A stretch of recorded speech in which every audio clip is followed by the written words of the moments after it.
দিল্লিতে ফের বোমা বিস্ফোরণের হুমকি ঘিরে চরম উত্তেজনা। রাজধানীর সংসদ ভবন এবং 9টি স্কুলকে লক্ষ্য করে হুমকি ইমেল পাঠানোর ঘটনায় নিরাপত্তা ব্যবস্থা জোরদার করা হয়েছে। সোমবার সকাল 8:30 থেকে 9টার মধ্যে একাধিক ইমেল আসে সংশ্লিষ্ট স্কুল কর্তৃপক্ষের কাছে।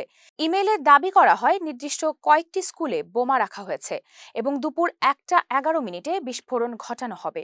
হুমকি পাওয়ার পরপরই তড়িঘড়ি করে স্কুলগুলো খালি করে দেওয়া হয়। ছাত্রছাত্রীদের নিরাপদে বাড়ি পাঠানো হয় এবং শিক্ষক ও কর্মীদেরও স্কুল চত্বর থেকে সরিয়ে নেওয়া হয়। ঘটনাস্থলে পৌঁছে যায় বম্ব স্কোয়াড ও দিল্লি পুলিশ।